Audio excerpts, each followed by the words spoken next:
5 seconds to go.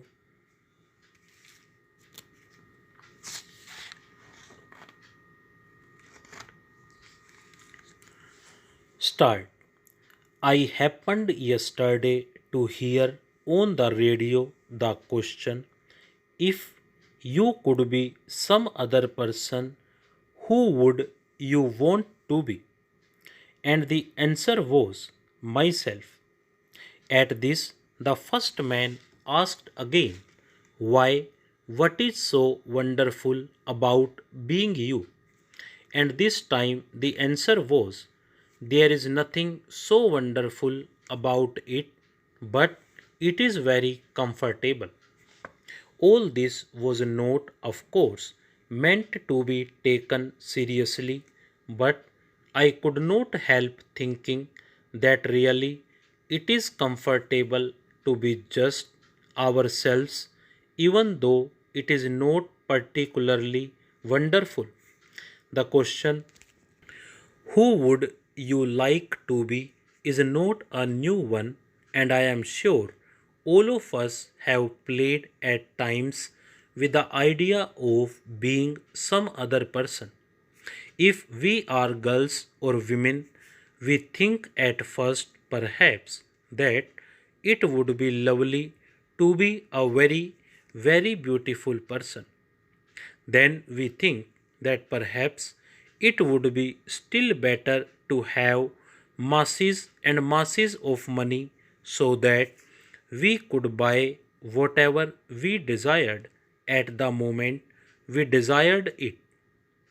We might perhaps think that it would be wonderful to be able to marry the most good looking man in the world.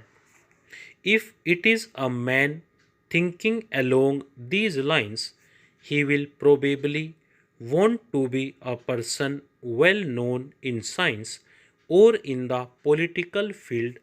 He will want to be a person well in the public eye.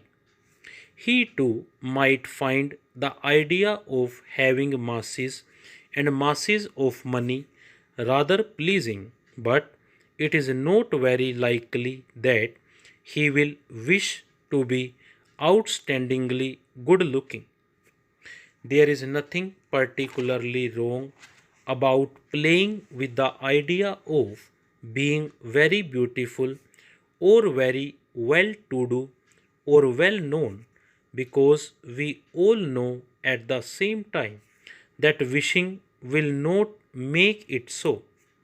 There are indeed some other words that we still hear from time to time on the radio. They are whatever will be. The future is not ours to see.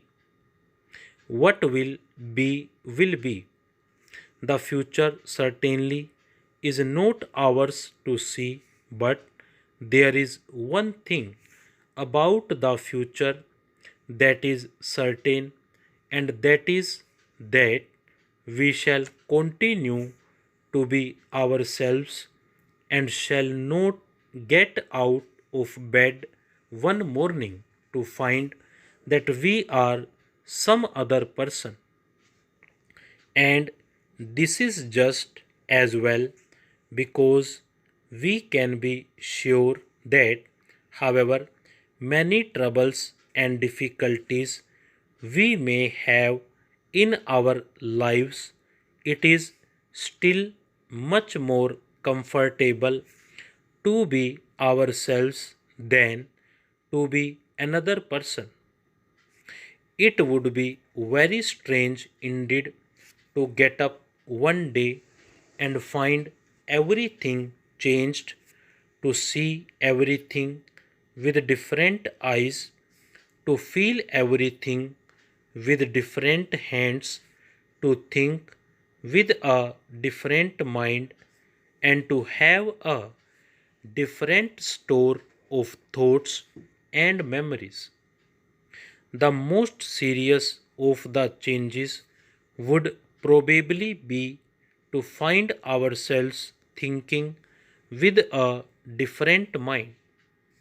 If we have always believed in telling the truth, and in being kind to others, we could find little pleasure in the mind of a person who believed in reaching his or her own end regardless of truth or kindness.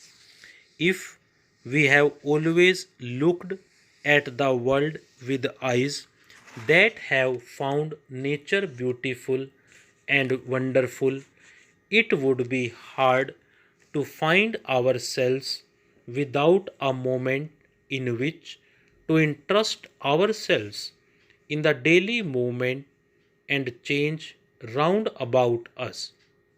Even less pleasing is the idea of the loss of our own memories.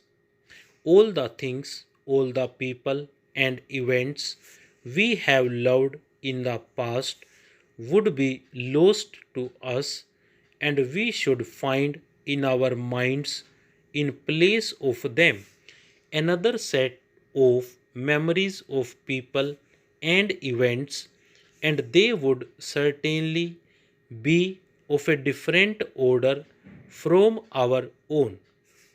Of course, you will say that these things would not really matter because if we became another person, we should think and act as that person, and we should like it, having no memory at all of our old selves.